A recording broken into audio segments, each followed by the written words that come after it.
యేసుక్రీస్తు వారి పేరట నా వందనాలు తెలియజేసుకుంటున్నానండి. మరి ప్రార్థనతో ప్రారంభించుకుందామండి.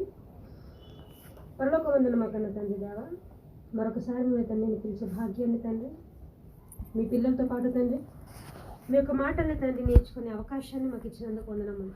మరి ఈ కార్యక్రమం అంతటిలో తండ్రి మాకు తోడై ఉండి సహకరించండి. వినబడుతున్నటువంటి వాక్యాన్ని తండ్రి, మరి దుష్టుని వల్ల ఎటువంటి అపాయం తండ్రి మాకు కలగకుండా మీరే మాకు క్షేమాన్ని అనుగ్రహించవలసిందిగా కోరుకుంటూ యేసుక్రీస్తు వారి పుణ్యనామాన్ని ప్రార్థన మీకు సమర్పించుకుంటున్నాను తండ్రి, ఆమేన్.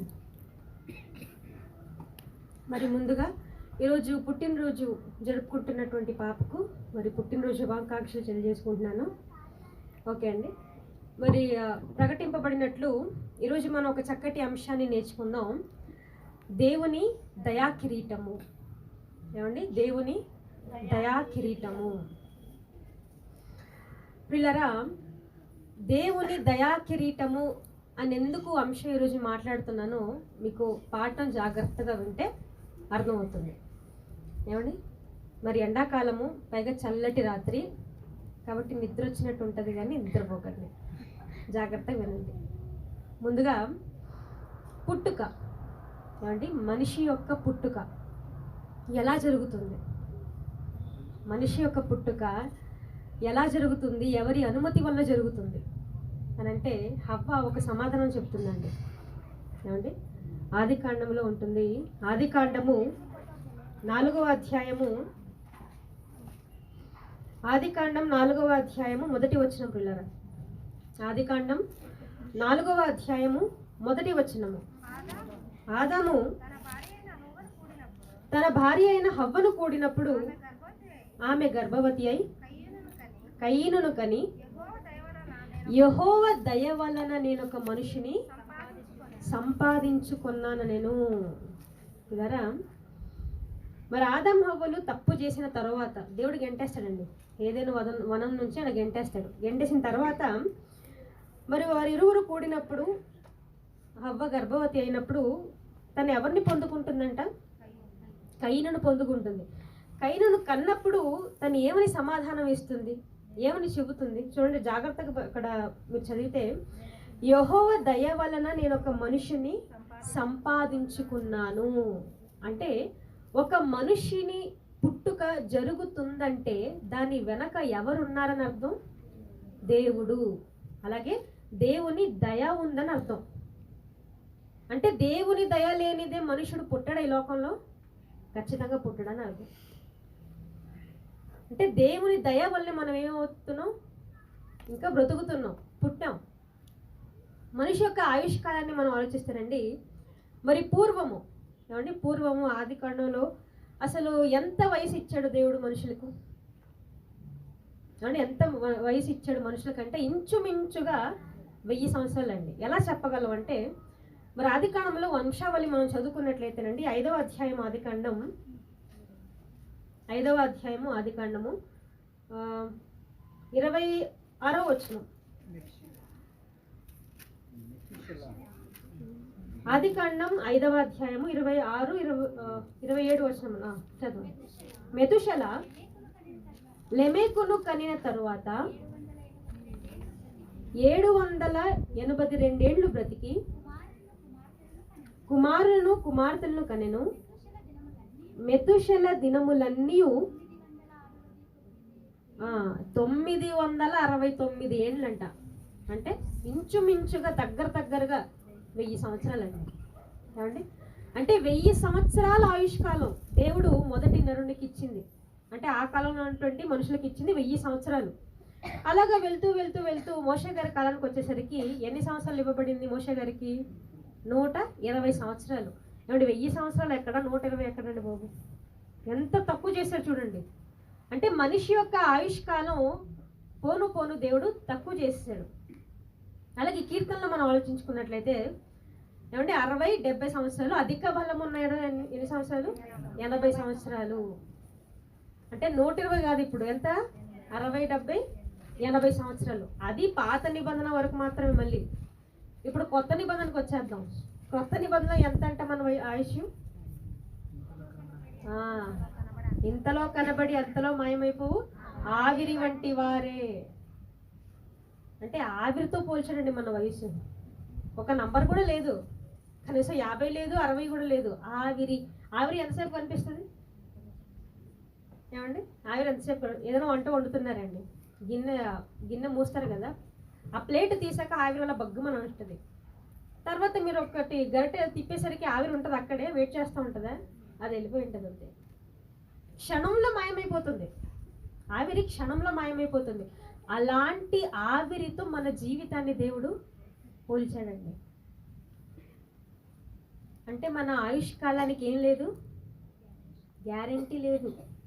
ఎంత విచిత్రం చూడండి. ఇక్కడ మనిషి కనిపెట్టిన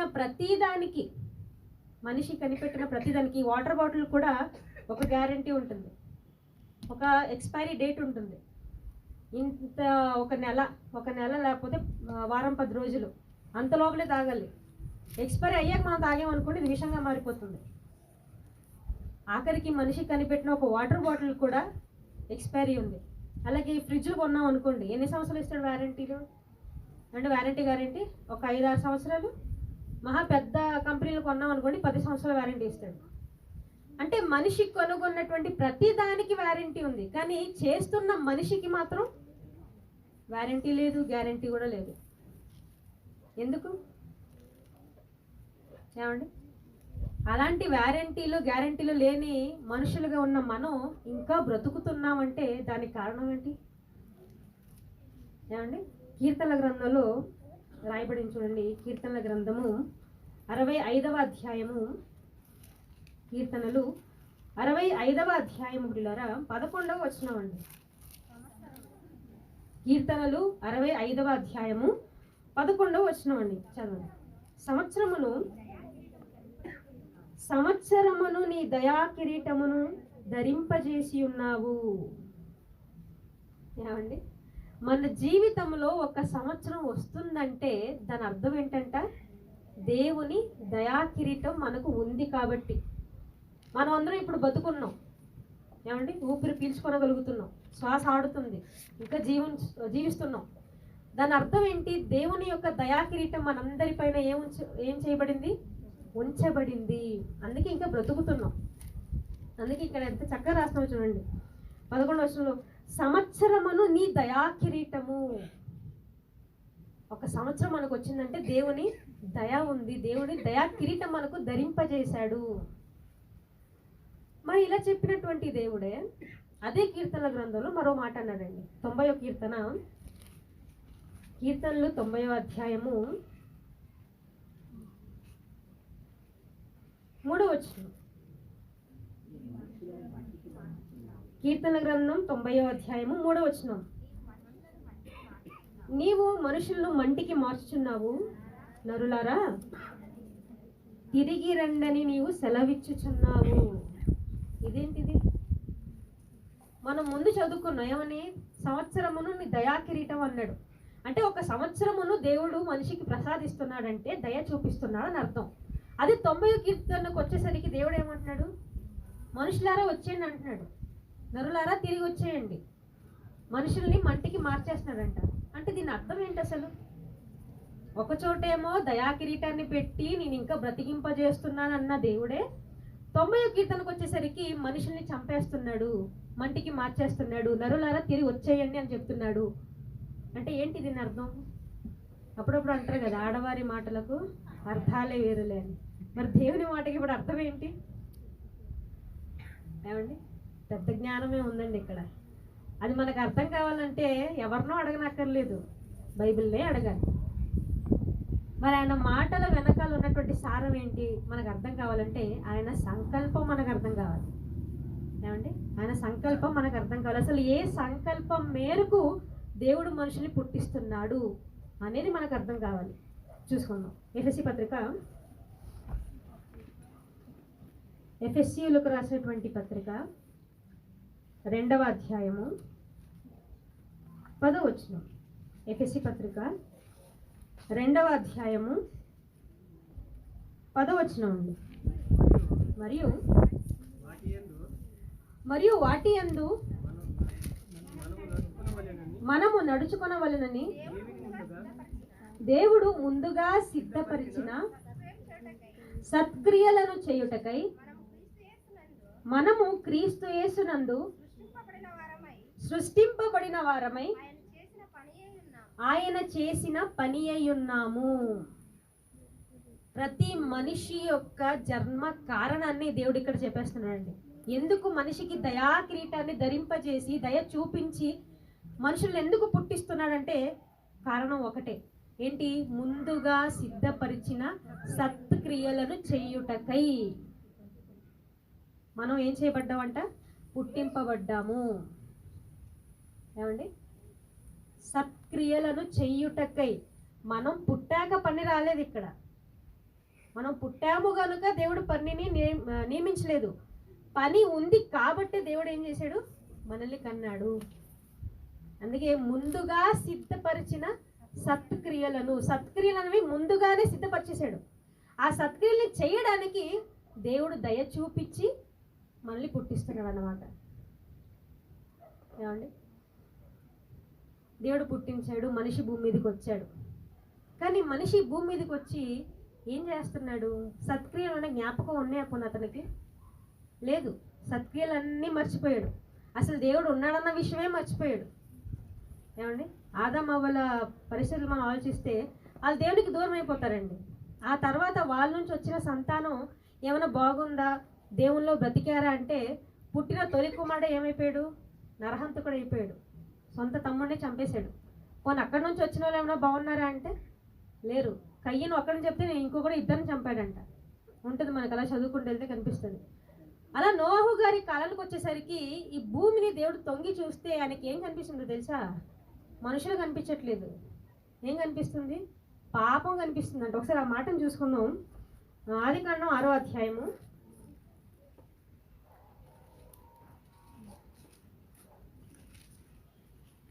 ఆదికాండం 6వ అధ్యాయంలో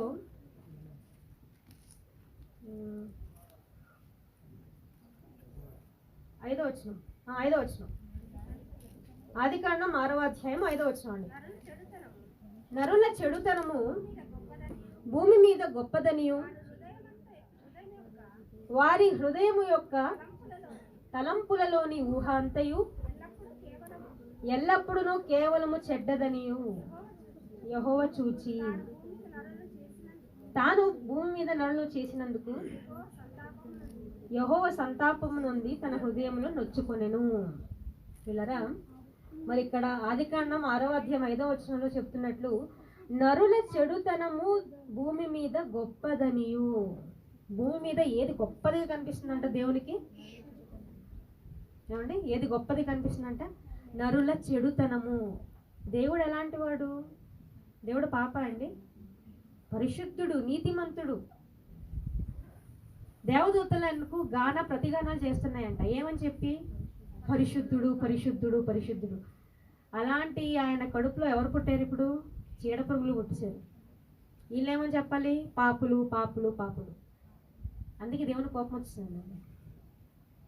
ఏమండి? పరిశుద్ధంగా ఉండవలసిన వారందరూ చెడిపోయి పాపం చేసి దేవునికి విరుద్ధంగా మారిపోయారు. ఆయన సహించలేకపోయాడు. అందుకే జలప్రలయం చేత అందరినీ చంపేశాడండి. ఏమండి? ఎన్ని వేల కోట్ల మంది ఉంటారండి ఆ కాలంలో. వాళ్ళందరినీ దేవుడు నాశనం చేశాడు. కానీ 8 మంది మాత్రమే రక్షింపబడ్డారు. ఆ 8 మందిలో 6 నుంచి అంటే లేకపోతే 3 నుంచి, షేము, హాము, యాఫేతు నుంచి ఇంకా మళ్ళీ భూమి మీద సంతానం మొత్తం పుట్టుకొచ్చింది. ఆ తర్వాత పోనీ వాళ్ళు ఏమైనా బాగున్నారా అంటే వాళ్ళు కూడా అస్సలు. అబ్రహాము గారి కాలానికి వచ్చేసరికండి సొదొమ గొమొర్రా యొక్క పరిస్థితి ఎలా ఉంది? చాలా చెడిపోయి ఉంది. భయంకరంగా ఉంది. ఎంత భయంకరంగా ఉందంటే చిన్న పిల్లలు కూడా చెడుతనానికి అలవాటైపోయారు. అందుకే దేవుడు అగ్నిగంతకాల్ని కురిపించేసి మొత్తం నాశనం చేసేస్తాడు. కానీ అబ్రహామును మాత్రం దేవుడు చాలా ఇష్టపడతాడండి. చాలా అంటే చాలా ఇష్టపడతాడు. ఎందుకు అంత ఇష్టపడతాడంటే అబ్రహాము గారికి ఈ లోకం పైన అంత ఆశ లేదు. ఎలా చెప్పగలరు అంటే హెబ్రీ పత్రికలో ఒక మాట రాయబడింది దాని గురించి. హెబ్రీలకు రాసినటువంటి పత్రిక 11వ అధ్యాయము. హెబ్రీ పత్రిక 11వ అధ్యాయం అండి. 9, 10 వచనములు పిల్లరా. హెబ్రీ పత్రిక 11వ అధ్యాయము 9, 10 వచనములు. విశ్వాసమును బట్టి అతడును అతనితో ఆ వాగ్దానమునకు సమాన వారసులైన ఇస్సాకు యాకోబును వారును గుడారములో నివసించుచు అన్యుల దేశములో ఉన్నట్టుగా వాగ్దాత దేశములో పరవశులైరి. ఎలయనగా దేవుడు దేనికి శిల్పియు నిర్మాణకుడై ఉన్నాడో పునాదులు గల ఆ పట్టణము కొరకు అబ్రహాము ఎదురు చూచుచుండెను. ఏమండి, ఇక్కడ మనం గమనించినట్లయితే పిల్లరా, మరి అబ్రహాము గారికి యెహోవా వాక్కు ప్రత్యక్షమై, అబ్రహాము నువ్వు ఉన్న చోటుని అందరినీ విడిచిపెట్టి అంటాడండి. అబ్రహాము గారు ఏంటి, ఎవరు నువ్వు అసలు, ఈ ఉన్న పలంగా అందరినీ వదిలేసి రమ్మంటున్నావు కదా, నా పరిస్థితి ఏం గాను అని ఏం అడగలేదు. దేవుడు చెప్పగానే వచ్చేసాడు అలాగా భార్యను పట్టుకొని. వచ్చాక అసలు ఎక్కడికి వెళ్ళాలో కూడా తెలియదు. ఇప్పట్లో అయితే మనకు గూగుల్ మ్యాప్స్ ఉన్నాయండి. పలానా ప్రదేశం అంటే గూగుల్ మ్యాప్స్ వేసుకుని వెళ్ళిపోతాం. ఇంకా ఎస్టిమేషన్ వేసుకుంటాం ఇక్కడ నుంచి, కార్లో వెళ్తే ఎంతసేపు, బైక్లో వెళ్తే ఎంతసేపు, బస్సులో అయితే ఎంతసేపు అని. ఏమండి, కానీ ఆ కాలంలో అది ఏమీ లేదు. ఎన్ని సంవత్సరాలు ప్రయాణం చేశాడో కూడా తెలియదు. పాపం అలా నడుచుకుంటూనే వెళ్తున్నారు. ఇప్పుడైతే కార్లు బైకులు వచ్చేసాయి. కానీ అప్పుడు అలా ఎలా వెళ్ళాలండి? వెళ్తే గుర్రం మీదో, లేకపోతే ఒంటెల మీదో, లేకపోతే గాడిదల మీదో, లేకపోతే నడుచుకెళ్ళాలి. అలాగే సౌకర్యంగా ఉంటుంది అనుకున్నారా? ఒంటెలు, గాడిదలు, గుర్రలు ఏమండి, అవి పరిగెడుతుంటే, ఎగురుతుంటే కూర్చోడానికి ఏమైనా కంఫర్టబుల్గా ఉంటుందా? చాలా ఇబ్బంది ఉంటుందండి. ప్రయాణం అంటే అది మామూలు విషయం కాదు. అంత కష్టపడి అబ్రహాం గారు వెళ్ళిపోతూ ఉన్నారు. ఎవరి మాట నమ్ముకొని? దేవుని మాట నమ్ముకొని. అది ఎక్కడని కూడా తెలియదు, ఏ ప్రదేశానికి వెళ్తాడో తెలియదు, ఆ ప్రదేశంలో ఉన్నారు ఎలా ఉంటారో తెలియదు, వాళ్ళు ఎలా ఫేస్ చేయాలో తెలియదు. కానీ దేవుని నమ్మాడు ఆయన. అందుకే విశ్వాసులకు కర్త. దేవుడు చెప్పాడండి, ఏమని తెలుసా అబ్రహాం గురించి? ఇతడు నా స్నేహితుడు అన్నాడు. మీరు బైబిల్ బాగా చదవండి, ఎక్కడ కూడా అబ్రహాం గారు చెప్పరండి దేవుడు నా స్నేహితుడు అని. అంటే దేవుడే చెప్పాడు ఏమని? అబ్రహాము నా స్నేహితుడు అని. ఆహా, ఎలా స్నేహితుడైపోయాడు? పోయిన వారంలో చెప్పాను, విశ్వాసం లేనిదే మనం దేవునికి ఇష్టముగా అవ్వము. విశ్వాసం, దేవుని మనస్ఫూర్తిగా నమ్మాడు, విశ్వసించాడు. సరే, దేవుడు కూడా తీసుకొచ్చాడండి. తీసుకొచ్చి ఎలాంటి ప్రదేశం మనకి ఇచ్చాడు? ఏమండి, ఓ చిన్న స్థలం ఇవ్వలేదు, పెద్ద దేశం ఇచ్చేసాడండి. వాగ్దాత దేశము అన్నాడంటే వాగ్దానము చేయబడిన దేశము. ఈ భూప్రపంచంలో ఎన్నో దేశాలు ఉన్నాయి, కానీ దేవుడు ఈ మనిషికి ఇదే దేశం అని ఎవరికి వాగ్దానం చేయలేదు. కానీ ఒక్క మనిషికి మాత్రమే వాగ్దానం చేశాడు, అది అబ్రహాము గారికి. ఈ దేశం నీది, నీ సంతానానికి చెందుతుందని. వాగ్దానం చేయబడినటువంటి దేశంలోనే ఆయన ఎలా ఉన్నాడంట? పరవశి ఉన్నాడంట. ఏమంటే అక్కడ ఇంకోసారి చదవండి, అది 11వ అధ్యాయము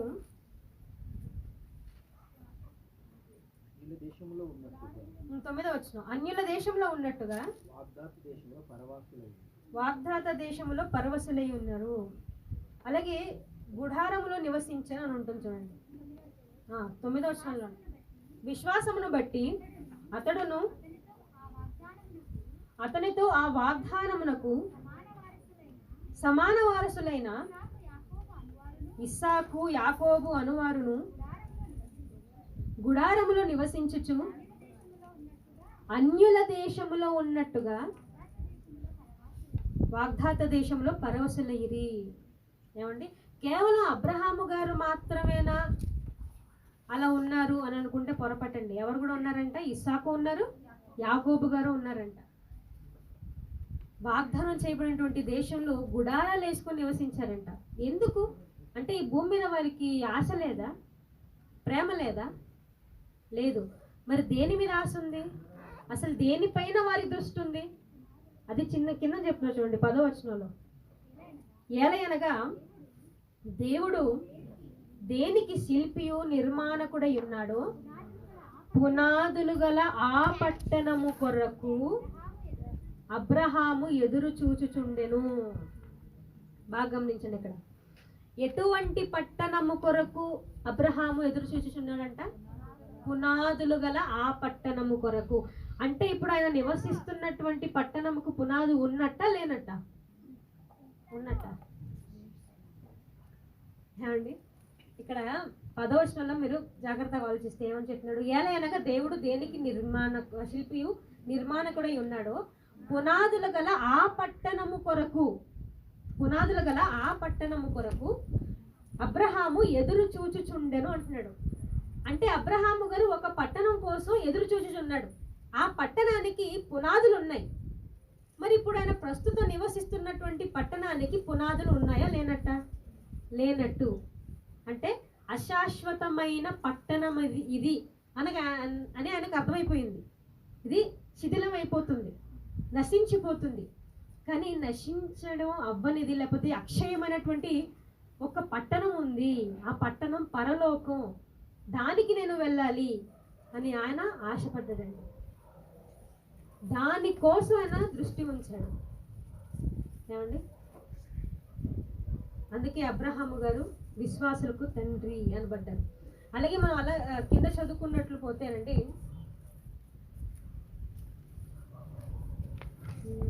16వ వచనం.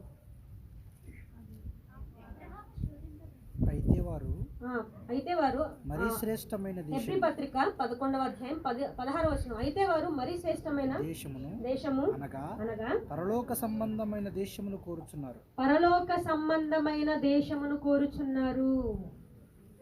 వారు ఏ దేశాన్ని కోరుచున్నారంట? పరలోక సంబంధమైన దేశాన్ని కోరుచున్నారు. ఏమంటే అబ్రహాము గారు బాగున్నారు దేవునిలో, ఇసాకు గారు బాగున్నారు దేవునిలో, యాకోబు గారు కూడా బాగున్నారు దేవునిలో. కానీ వాళ్ళకు పుట్టినటువంటి ఇశ్రాయేలీయులు, ఆ సంతానం మొత్తం వాళ్ళు ఎలా ఉన్నారు? దేవునిలోనే ఉన్నారా? దేవుని ఎడల భయభక్తులు కలిగి ఉన్నారా అంటే లేరండి. దేవుడు ఎన్ని సూచక్రియలు చేశాడండి ఇశ్రాయేలుని రప్పించడానికి ఐగుప్తు నుంచి. ఏమంటే 10 సూచక్రియల కన్నా పైనే ఉంటాయి. అన్ని సూచక్రియలు చేసినప్పటికీ ఇశ్రాయేలు ఎంత ఘోరం అంటే ఒక కాలానికి వచ్చేసరికి యెహోవానైనను ఆయన చేసినటువంటి కార్యములనైనను ఎరుగని తరం కూడా పుట్టేసింది. అంటే దేవుడు ఎవరో కూడా తెలియదు అనమాట వాళ్ళకి. అలాంటి తరాన్ని వాళ్ళు పెంచారు. అందుకే దేవునికి చాలా బాధేస్తుందండి.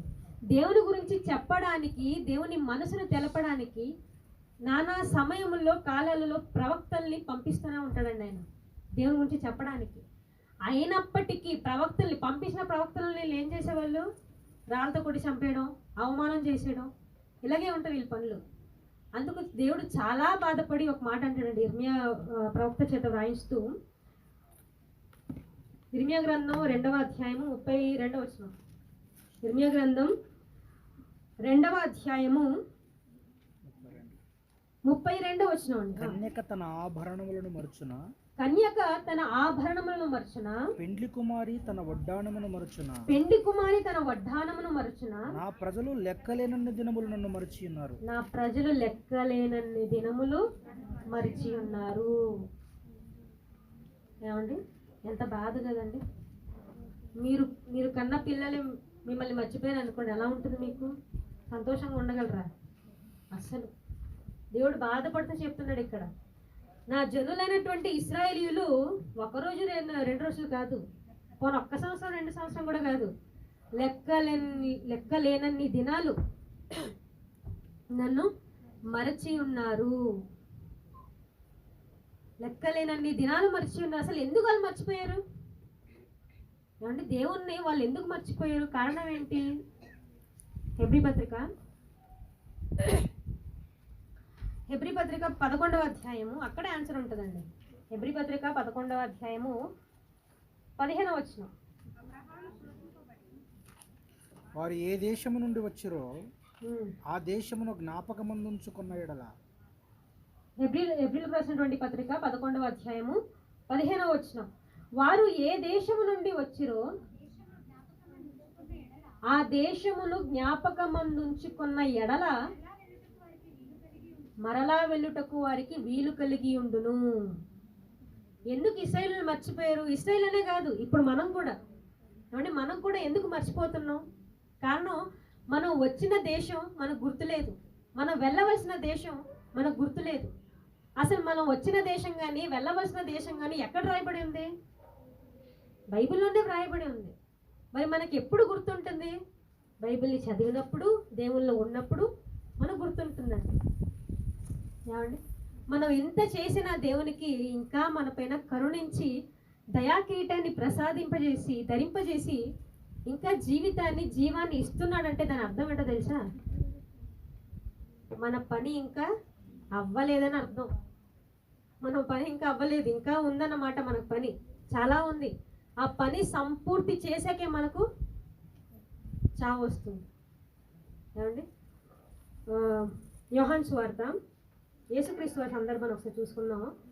యోహాను సువార్త 17వ అధ్యాయము, యోహాను సువార్త 17వ అధ్యాయము 4వ వచనం అండి. యోహాను సువార్త 17వ అధ్యాయము 4వ వచనం. చేయుటకు నీవు నాకిచ్చిన పనిని నేను సంపూర్ణముగా నెరవేర్చి భూమి మీద నిన్ను మహిమపరిచితిని. ఎవరు చెప్తున్నారు ఈ మాట? యేసుక్రీస్తు వారు చెప్తున్నారండి. చేయుటకు నీవు నాకు ఇచ్చినటువంటి పనులన్నిటిని నేనేం చేశానంట? సంపూర్ణముగా నెరవేర్చి నిన్ను మహిమపరిచాను. అంటే సంపూర్ణముగా నెరవేర్చకపోతే దేవుడు మహిమపరచబడదన్నమాట. మనం కూడా మనకిచ్చినటువంటి పనిని మనం ఏం చేయాలి? సంపూర్ణముగా నెరవేర్చాలి. ఆ సంపూర్ణముగా నెరవేర్చడానికి దేవుడు ఇంకా మనకు ఆయుష్కాలాన్ని పొడిగిస్తున్నాడండి, ఇంకా అవకాశం ఇస్తున్నాడు. మరో మాటలు చెప్పాలంటే దయ చూపించి ఇంకో సంవత్సరాన్ని మనకి ఇస్తున్నాడండి. మరి మనం ఎంత చెప్పినా ఎంత చేసినా ఏమన్నా ఎన్ని సంవత్సరాలు ఇచ్చినా మనం మారకుండా ఉన్నాం అనుకోండి, మన పనిని మనం చేయకుండా సంపూర్తి చేయకుండా ఉన్నాం అనుకోండి, అప్పుడు దేవుడు ఏం చేస్తాడు? ఇంకా ఇస్తూనే ఉంటాడా? బాబు నువ్వు చేసినంత వరకు నేను ఆగుతానని? అస్సలు ఏం చేస్తాడు ఆయన? మత్తయి సువార్త 3వ అధ్యాయము, మత్తయి సువార్త 3వ అధ్యాయము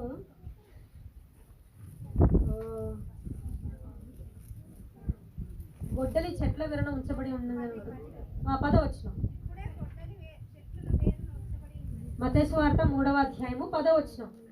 ఇప్పుడే గొడ్డలి చెట్ల వేరున ఉంచబడి ఉన్నది గనుక మంచి ఫలము ఫలింపని ప్రతి చెట్టును నరకబడి అగ్నిలో వేయబడును. ఏమండి, మనకెంత అవకాశం ఇచ్చినా, ఎంత దేవుడు దయ చూపించి కిరీటాన్ని ధరింపజేసినా మనం దేవుని పని చెయ్యకపోతే ఏమని ఉందంటే ఇక్కడ మనకు వార్నింగ్, ఇక్కడ 10వ వచనంలో ఇప్పుడే గొడ్డలి చెట్ల వేరున ఉంచబడి ఉన్నది. గొడ్డలి అంటే అర్థం ఏంటి? చావు. చావు ఎక్కడుందంట? చెట్ల వేరున.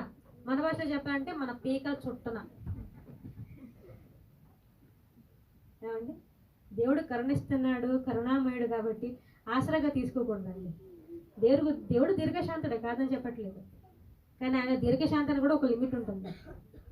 ఆయన ఎంత అవకాశం ఇచ్చినా మనం మారకపోతే దేవుడు ఇంక కరుణ చూపించడు, చంపేస్తాడండి. అందుకే ఎక్కడ ఎంత చక్కగా కూడా ఉంది చూడండి ఇక్కడ. ఇప్పుడే గొడ్డలి చెట్ల వేరున, చెట్టు మొద్దున కాదు. ఏమంటే చెట్ల వేరు మనకు కనిపిస్తుందా? భూమి మీద ఉన్నప్పుడు కనిపించదు, లోపల ఉంటుంది. అంటే వేళ్లతో పాటు ఆయన ఏం చేస్తాడంట? పెకిలించేస్తాడు. డైరెక్ట్ ఇంకా చావే, ఏదో దెబ్బ కొట్టి సైండ్ అయిపోయాడు, ఆయన చంపేస్తాడు. కాబట్టి మనకున్నటువంటి పనిని మనం ఏం చేయాలి? సంపూర్తి చేయాలి. దేవుని పనిలో ఉండాలి. మనకున్న పని ఏంటి? సత్క్రియల ప్రకారంగా మనం నడుచుకోవడం. అంటే యేసుక్రీస్తు వారి విషయాన్ని కూడా మనం ఆలోచిస్తానండి. యేసుక్రీస్తు వారు తన పనినంతటిని సంపూర్ణం చేశాడండి. పనినంతటిని సంపూర్ణం చేస్తూనే ఉన్నాడు. ఆయన ఎప్పటికైనా చావవలసిన వాడే. కానీ ఆయన ఎలా చావాలి? సిలువ పైనే చావాలి. అంతకుముందు ఆయనకు మరణం వచ్చిందా? మరి అంతకుముందు ఆయనకు మరణం వచ్చిందా? అంటే మరణం యొక్క సిచ్యువేషన్స్ వచ్చాయా? ఎక్కడ వచ్చింది? ఒక సందర్భం చూసుకుందాం. లూకాసు వార్త 4వ అధ్యాయము, లూకాసు వార్త 4వ అధ్యాయము 29-30 వచనములండి. లూకాసు వార్త 4వ అధ్యాయము 29, 30 వచనంలో ప్రియులారా,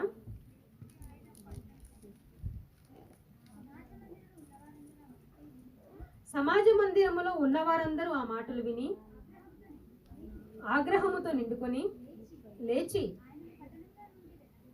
ఆయనను పట్టణము నుండి వెళ్ళగొట్టి ఆయనను తలక్రిందులుగా పడద్రోయవలెనని తమ పట్టణము కట్టబడిన కొండపేటు వరకు ఆయనను తీసుకొని పోయిరి. అయితే ఆయన వారి మధ్య నుండి దాటి తన మార్గమున వెళ్ళిపోయెను. చూడండి, యేసుక్రీస్తు వారిని చంపేయాలని అనుకున్నారంటే ప్లాన్ వేశారు. ఎలా చంపేయాలనుకున్నారంట చూడండి, అక్కడ లేచి ఆయన పట్టణంలో నుండి వెళ్ళగొట్టి ఆయనను తలక్రిందులుగా పడద్రోయవలెనని తమ పట్టణంలో కట్టబడిన కొండ పేటు వరకు. ఆహా, కొండపైకి వెళ్ళి ఇలా పుష్ చేయడం కాదంట, తలక్రిందులుగా పడద్రోయాలని ప్లాన్ వేసుకున్నారు. అంటే చావు యేసుక్రీస్తు వారికి. మరి ఆయన చావాల్సింది కదా అప్పుడు. ఆయన ఎందుకు తప్పించుకున్నాడు? కారణం ఏంటి?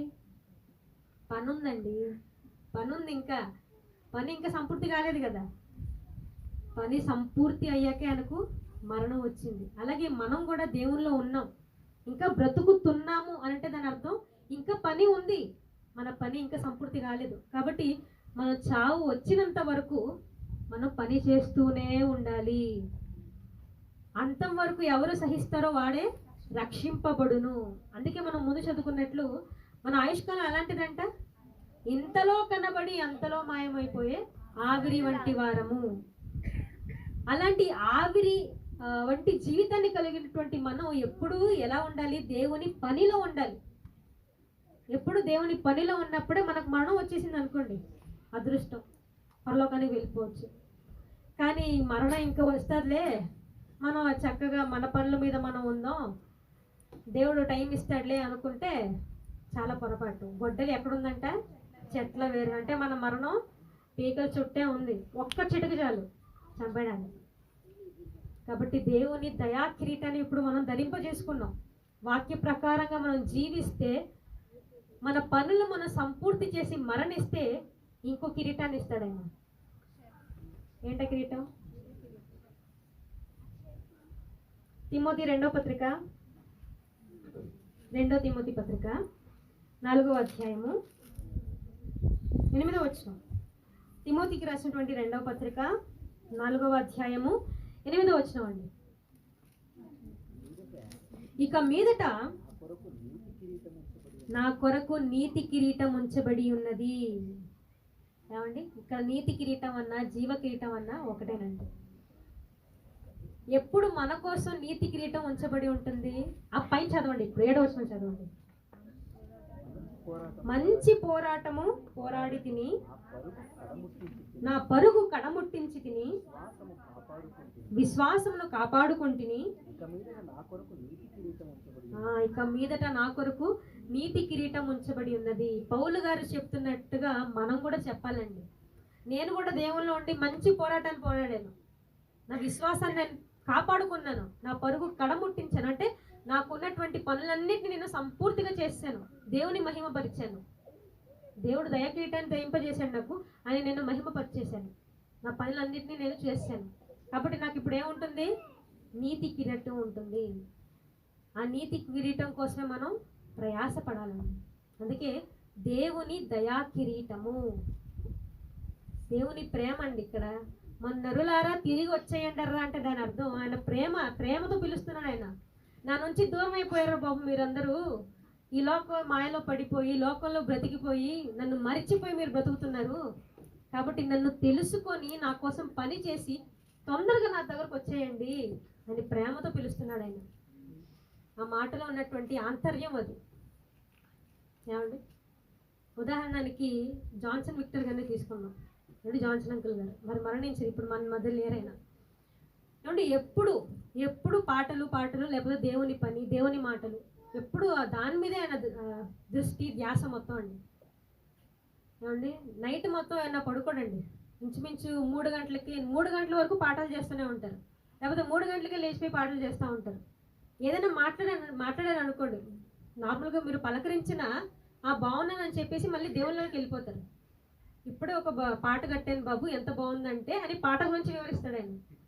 అంటే గెలిగితే ఇంక వాక్యం వచ్చేస్తుంది ఆయన్ని. ఏమంటే ఎప్పుడు దేవుడు దేవుడు దేవుడు దేవుడు అని ఉన్న ఆయనే తన పనిని సంపూర్తి చేసి మనందరికన్నా ముందు వెళ్ళిపోయాడు ఆయన. ఏమండి పని సంపూర్తి చేస్తేనే మరణం వచ్చేస్తుందండి. తాతయ్య గారు ఇంకా ఉన్నారు. ఎన్ని సంవత్సరాలు ఆయనకి? 73. 73ఏనా? 73 సంవత్సరాలు ఆయన ఇంకా బ్రతికే ఉన్నాడు. దాని అర్థం ఏంటి? ఇంకా పని ఉంది ఆయనకి, ఇంకా పని ఉంది. మనం కూడా ఇంకా బతుకున్నాం అని అంటే దాని అర్థం పని ఉంది. దేవుని దయను మనం ఆసరాగా తీసుకోకూడదు. కాబట్టి ఈ మాటలందరికీ అర్థమైందని భావిస్తున్నాను. దేవుని దయను మనపై ఎల్లప్పుడూ ఉంచుకోవాలి అని అంటే ఆయన పనిలో మనం ఉండాలి. పని చేసి సంపూర్తిగా నెరవేర్చి తొందరగా దేవుని దగ్గరికి వెళ్ళిపోదాం. మనకి లోకం పాఠం అందరికి అర్థమైందని భావిస్తున్నాను. ప్రార్థన చేసుకొని ముగించేసుకుందాం పిల్లరా. పరలోకమందున్న మా కన్న తండ్రి దేవా, మరొకసారి మిమ్మల్ని తండ్రిని పిలిచే భాగ్యాన్ని ఇచ్చినందుకు వందనములు తండ్రి. ఇంతటి చక్కటి మాటల్ని తండ్రి మరి మాకు వినిపింపజేశారు, అందును బట్టి వందనములు తండ్రి. మరి మీ పిల్లలకు తండ్రి మీ వాక్యాన్ని చెప్పాను తండ్రి, సత్యమైన వాక్యాన్ని చెప్పాను, అర్థమయ్యే విధముగానే చెప్పాను అనుకుంటున్నాను తండ్రి. నాకు తోడై ఉండి సహాయం చేసినందుకు వందనములు దేవా. మరి నూతన సంవత్సరాన్ని ఇచ్చినటువంటి ఆ బిడ్డ కోసం ప్రార్థన చేస్తున్నాను తండ్రి. ఆ బిడ్డ మీ దయలో మీ కృపలో ఎదిగి తండ్రి మీకోసం బ్రతికే మంచి యోధురాలుగా తన్ని తయారు చేయించండి తండ్రి. తమ తల్లిదండ్రులకు తండ్రి మంచి ఆయుష్ను ఆరోగ్యాన్ని ఇవ్వండి. మీ దయలో పెంచి కాపాడండి తండ్రి.